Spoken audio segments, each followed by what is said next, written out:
नमस्कार, मैं निशी भाटिया और आप देख रहे हैं एएमवी नेटवर्क। चलिए बुलेटिन की शुरुआत करते हैं एक स्पेशल रिपोर्ट के साथ। नवरात्र जैसे जैसे आगे बढ़ रहे हैं वैसे वैसे श्रद्धा और भक्ति का ये सफर और भी आगे बढ़ रहा है। नवरात्र के चौथे दिन मां कुष्मांडा की पूजा करने का विधान है। मान्यता ये भी है कि कुष्मांडा संसार को कष्टों और संकटों से मुक्ति दिलाती है।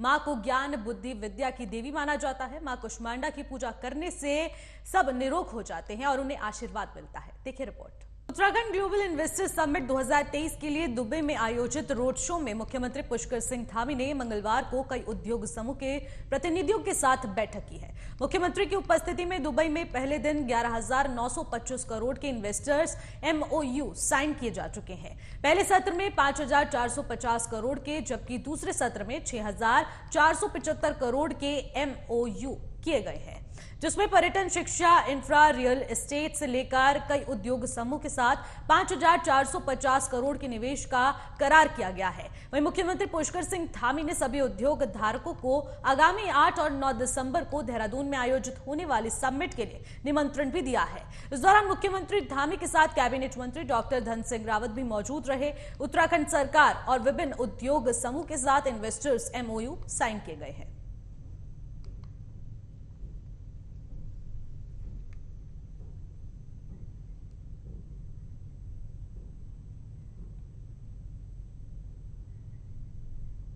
खबरों में आगे बढ़ेंगे, लेकिन उससे पहले लखनऊ से एक बड़ी खबर सामने आ रही है, जहां पर सीएम योगी 21 अक्टूबर को रखेंगे शौर्य संग्रहालय की आधारशिला। 23 करोड़ की लागत से तैयार होगा नौसेना का शौर्य संग्रहालय। शौर्य संग्रहालय में INS गोमती समेत नौसेना के रिटायर, बता दें कि युद्धपोत होंगे प्रदर्शित। सेनावृत्ति युद्धपोत INS गोमती समेत को किया जाएगा प्रदर्शित। इस वक्त की बड़ी खबर सीधे लखनऊ से।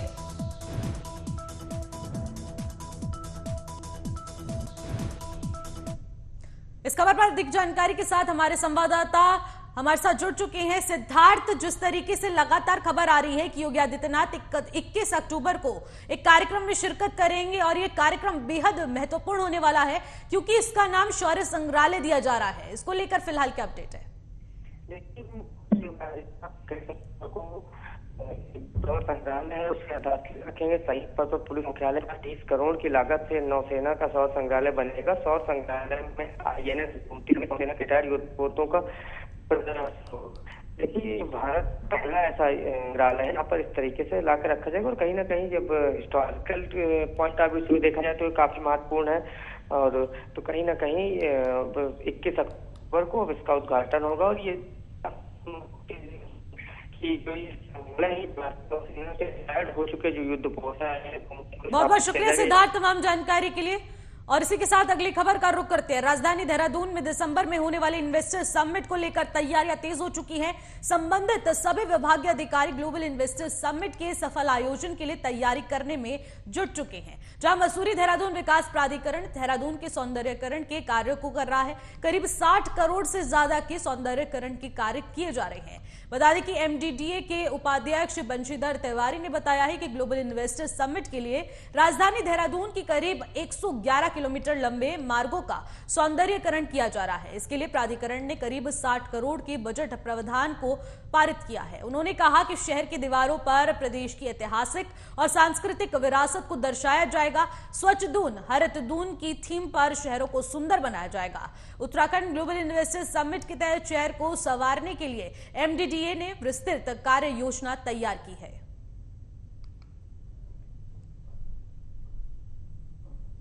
विंडो के माध्यम से और हमारी बोर्ड बैठक के माध्यम से प्राधिकरण में जो इस तरह के इन्वेस्टेबल प्रोजेक्ट्स हैं, चाहे इको रिजॉर्ट्स हैं, चाहे होटल का है, उसको हम लोगों ने द्रुत गति से सैंक्शन किया। हाउसिंग प्रोजेक्ट भी हमने काफ़ी सैंक्शन किए हैं।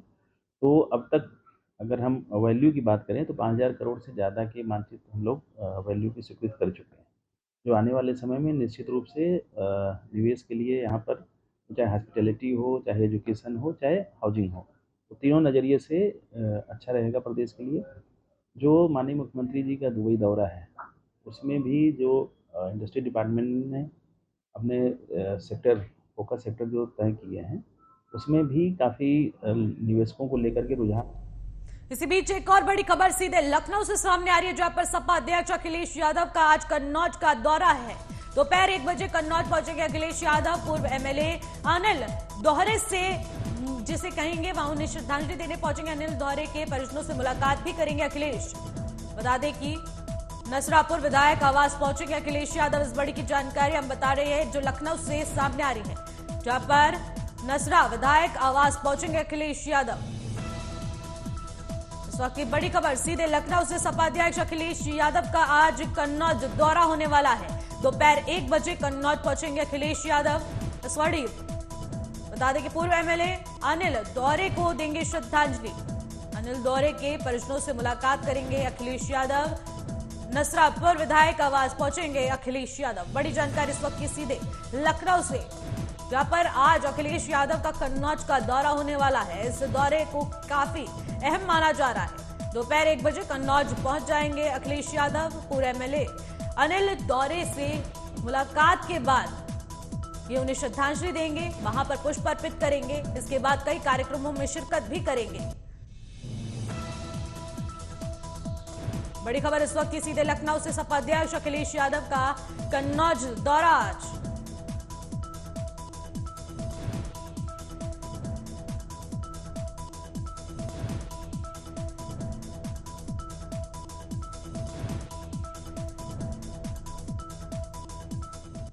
चले खबरों में आगे बढ़ते, जहां पर सपा सांसद डॉक्टर एसटी हसन इजराइल फिलिस्तीन युद्ध को लेकर लगातार बयानबाजी दे रहे हैं। सांसद खुलकर फिलिस्तीन के समर्थन में खड़े नजर आ रहे हैं। अब फिर से सांसद का एक बयान सामने आया। इस बयान में वो इजराइल को एक आतंकवादी स्टेट कह रहे हैं और उसको संबोधित भी कर रहे हैं। उनका कहना है कि हम लोग हमेशा से आतंकवाद के खिलाफ है। इस्लाम ने कभी भी बच्चों को, औरतों को, बूढ़ों को मारने की इजाजत नहीं दी है और इस्लाम ने जिहाद के अंदर भी फैलाने तक, उजाड़ने तक की इजाजत नहीं दी है। लेकिन अगर वो एक आतंकवादी हैं तो वो एक आतंकवादी स्टेट से लड़ रहे हैं। हमने कितनी बार देखा है कि फिलिस्तीनियों को पकड़कर उनके हाथ पैर बांधकर दीवार की तरफ खड़ा करके गोली मार दी गई है।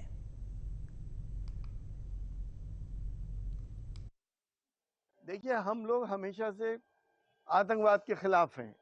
इस्लाम ने कभी भी बच्चों को मारने के लिए या औरतों को या बूढ़ों को मारने की इजाज़त नहीं दी और इस्लाम ने जिहाद के अंदर भी फसलें तक उजाड़ने की इजाज़त नहीं दी है। लेकिन अगर वो आतंकवादी हैं तो वो एक आतंकवादी स्टेट से लड़ रहे हैं।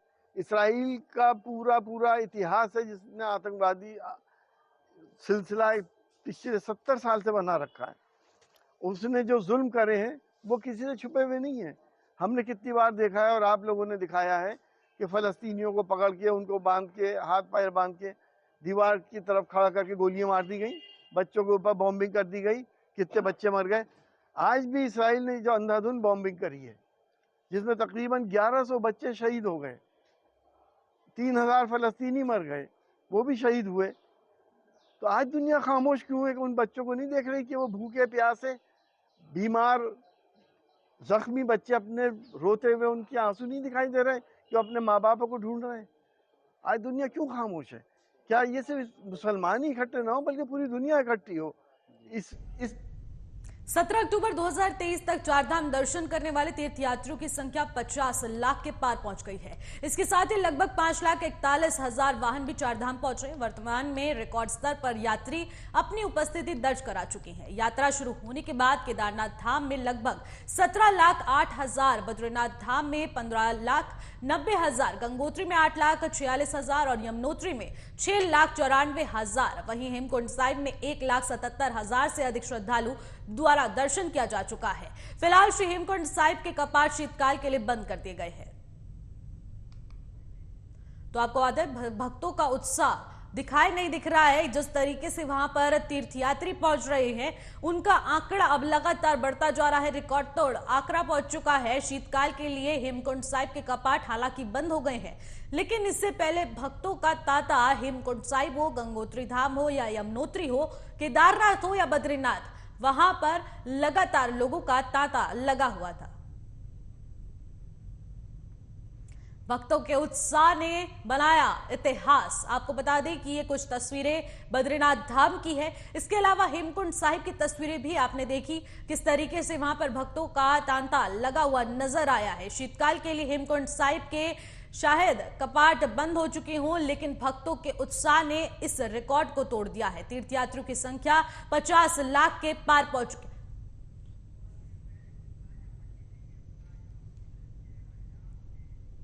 इजराइल और हमास जंग में मंगलवार देर रात सबसे बड़ा हमले की खबर सामने आई है, जहां पर गाजा सिटी के अहली अरब सिटी हॉस्पिटल पर रॉकेट हमले में 500 लोग मारे जाने की बात सामने आई। हमास ने दावा किया है कि हमास इजराइल ने ये जंग की है। वहीं इजराइल ने कहा है कि हॉस्पिटल पर हुए हमले ने उसमें ये जो लोगों को मारा है उसके बाद से ये और भी ज्यादा मामला तूल पकड़ता जा रहा है। इजराइल ने एक वीडियो भी जारी किया है जिसमें फिलिस्तीन लड़ाके के हेलीकॉप्टर्स के पास से ये हमला किया जा रहा है। उन्हीं में से एक रॉकेट दिशा भटककर अस्पताल पर गिर गया। हमास के दावे पर इजराइल पीएम नेतन्याहू ने एक्स पर एक ट्वीट लिखा है, पूरी दुनिया को पता होना चाहिए कि गाजा में इजरायली सेना ने नहीं बल्कि हमास के खूंखार आतंकियों ने हमला किया है।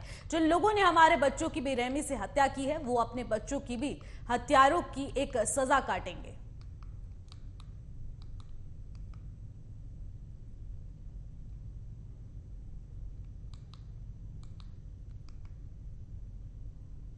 तो आपको बता दें, नेतन्याहू ने एक्स पर एक ट्वीट लिखा है जिसमें उन्होंने कहा है कि ये जंग इजराइल ने नहीं बल्कि हमास ने छेड़ी और इसका बदला अब इन्हें झेलना पड़ेगा। 500 से ज्यादा लोगों की मौत का दावा किया जा रहा है। हॉस्पिटल पे अचानक से रॉकेट पड़ने के चक्कर में 500 से अधिक लोगों की मौत हो गई, जिसमें बच्चे, बुजुर्ग सहित महिलाएं शामिल थी। नेतन्याहू ने बोला है कि रॉकेट फिलिस्तीन ने नहीं बल्कि हमास द्वारा फेंका गया है। गाजा सिटी हॉस्पिटल पर यह भीषण हमला किया गया है।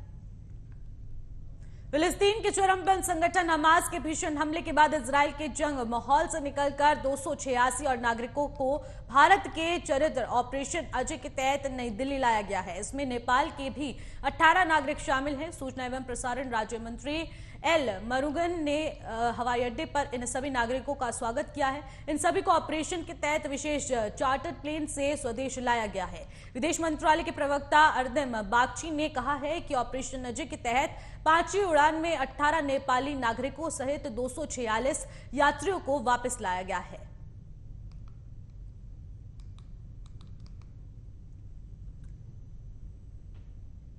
सुप्रीम कोर्ट आज यानी 18 अक्टूबर को prevention of money laundering act को लेकर दाखिल रिव्यू पिटीशन पर सुनवाई करेगी। कोर्ट ने जुलाई 2022 में एक याचिका पर सुनवाई करते हुए मनी लॉन्ड्रिंग एक्ट को सही ठहराया था। याचिकाकर्ताओं ने रिव्यू पिटीशन दाखिल कर कोर्ट में मामले को दोबारा विचार करने की अपील की थी। इसमें पहले 25 अगस्त 2022 को सुप्रीम कोर्ट ने रिव्यू पिटीशन पर सुनवाई की थी। कोर्ट ने कहा कि काला धन और मनी लॉन्ड्रिंग रोकने के समर्थन में है, लेकिन हमें लगता है कि कुछ मुद्दों पर फिर से विचार करने की जरूरत है। सुप्रीम कोर्ट ने इस एक्ट में 2 नियमों को लेकर केंद्र को नोटिस भी भेजा था।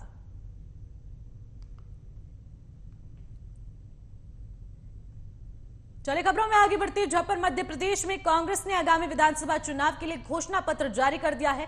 पार्टी ने अपने घोषणा पत्र को वचन पत्र का नाम दिया है और इसमें 101 गारंटियों का ऐलान किया है। मध्य प्रदेश कांग्रेस ने जहां एक और किसानों से धान 2600 और गेहूं 2599 रुपए में खरीदने का वादा किया है। इसके अलावा पार्टी ने कहा कि वह सत्ता में आएगी तो गोबर भी खरीदेंगी। रोजगार के मोर्चे पर पार्टी ने वादा किया है कि 2 लाख नई भर्तियां भी की जाएंगी। कृषि पर कांग्रेस ने कहा कि किसान का कर्ज माफ होगा। इसके साथ ही लोगों का 10 लाख का दुर्घटना बीमा भी बनाया जाएगा। 25 लाख का स्वास्थ्य बीमा किया जाएगा। इसके साथ ही महिलाओं को हर महीने 1500 रुपए नारी सम्मान निधि के रूप में दिया जाएगा। घरेलू गैस सिलेंडर 500 रुपए में दे दिया जाएगा। इंदिरा गृह ज्योति योजना के अंतर्गत 100 यूनिट माफ और 200 यूनिट हाफ दिया जाएगा।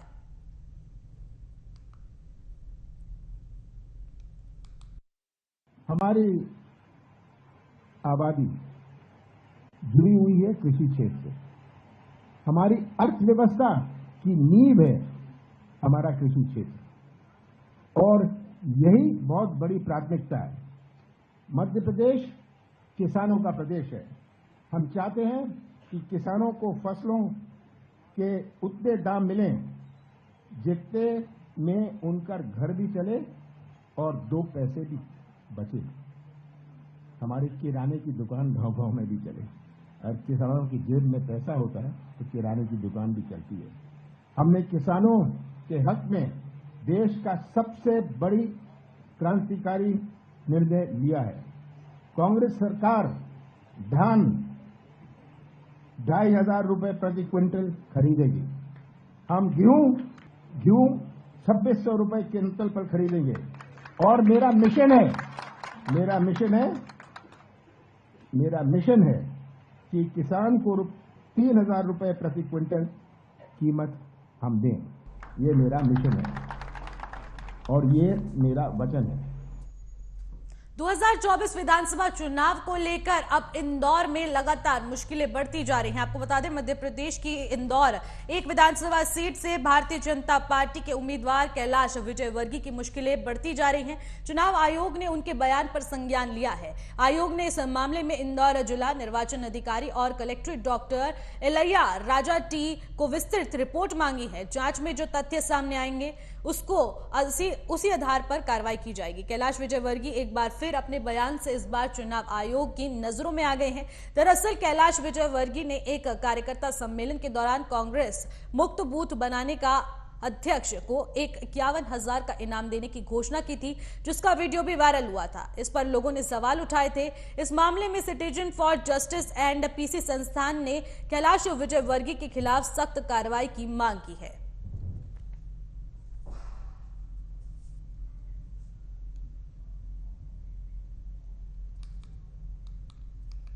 मध्य प्रदेश के चुनावों में कपड़ा फाड़ नया शब्द है। बीजेपी इस शब्द को लेकर तंज कस रही है। कांग्रेस के नेता भी घोषणा पत्र में मंच पर हंसी ठिठोली के बीच शब्दों के बाण चला रहे हैं।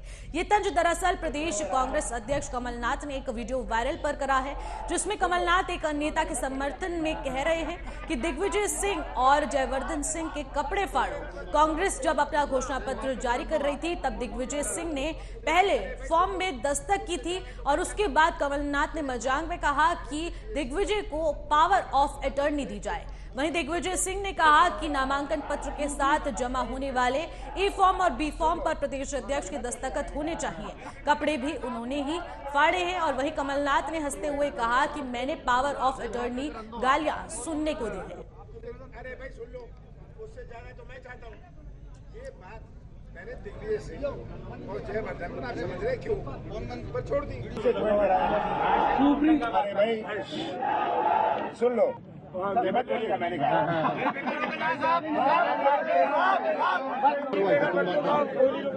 बात तो कर दो आप।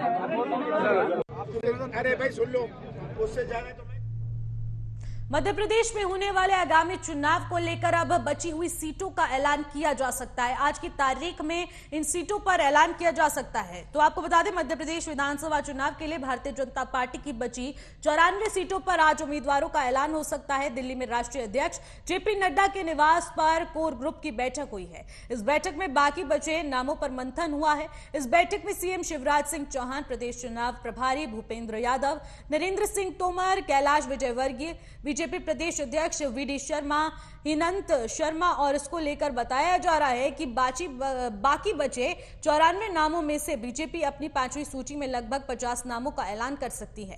खींचतान वाली सीटों को फिलहाल होल्ड पर रखा जा सकता है। बता दें कि 94 सीटों में 66 विधायकों वाली सीट है और जबकि 23 सीटें हारी हुई सीट में शामिल है। बता दें कि बीजेपी अब तक 4 सूची जारी कर चुकी है। पहली सूची में 39, दूसरी में 39 और तीसरी में 1 और चौथी सूची में 57 नामों का ऐलान किया जा सकता है।